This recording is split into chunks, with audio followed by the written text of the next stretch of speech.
Саламатсыңарбы балдар? Бүгүн бизде кыргыз тили сабагы.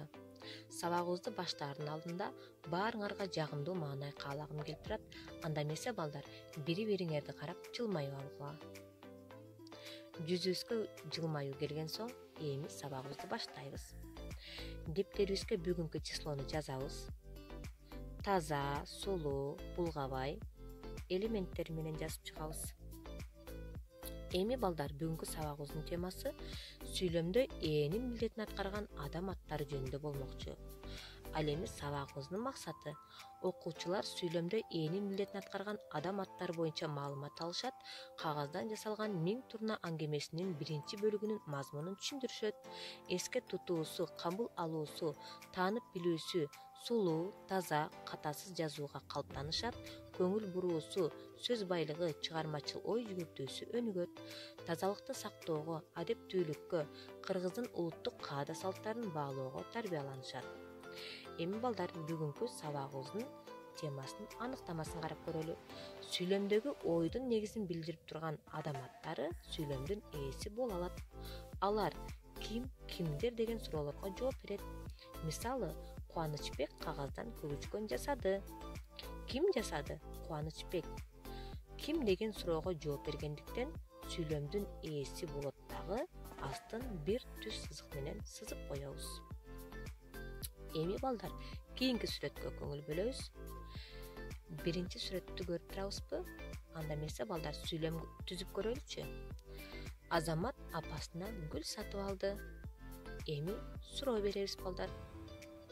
Ким Азамат? Же болбосо, ким апасына гүл сатып алды? Азамат апасына гүл сатып алды. Ким деген суроого Азамат жооп бергендиктен сүйлөмдүн ээси болот дагы астын бир түз сызык менен сызып коебуз. Экинчи сүрөттү карайбыз балдар. Сүйлөм түзөбүз. Балдар ойноп жатышат. Кимдер ойноп жатышат? Балдар ойноп жатышат. Кимдер деген суроого жооп бергендиктен сүйлөмдүн ээси балдар болот. Эми балдар, 293 көнүгүү тексттин биринчи бөлүгүн окуп чыккыла, андагы окуяны сүрөттөрдүн жардамы менен айтып бергиле. Кандай сүрөт жетишпейт? Мен окуп берейин, калганын сукун коюп угабыз. Кагаздан жасалган 1000 турна. 1945 жылы дүйнөлүк экинчи согуш аяктаганда Америка Япониянын 2 шаарына атом бомбасын жардырган. Анын бири Хиросима шаары эле. Шаар толук талкаланып, миңдеген адамдар курман болушкан. Анткени бул бомба кадимки бомбадан 100дөгөн эсе күчтүү болчу. Андан адам аман калса, радиация алат да айыкпасараак оорусуна чалдыгат. Бул ошонусу менен өзгөчө коркунучтуу эле. Андан 12 жыл өткөн соң Хиросимадан бир канча алыс турган шаарда жашаган Садако аттуу кыз катуу ооруп калат. Садако 13 гана жашта эле. Текст баарыңарга түшүнүктүү болдубу? Эми сүрөттү карайбыз. Бул сүрөткө дагы кандай сүрөт кошумчаласак болот текст боюнча? Жакшылап ойлонобуз балдар. Эгерде ким ойлоп тапкан болсо, дептерибизге тартабыз. Эми чарчадык го деп ойлойм. 5 минутка жасап тыныгабыз. Раз, два, в другую. Раз, два, еще. Раз, два. Молодцы. Раз, два.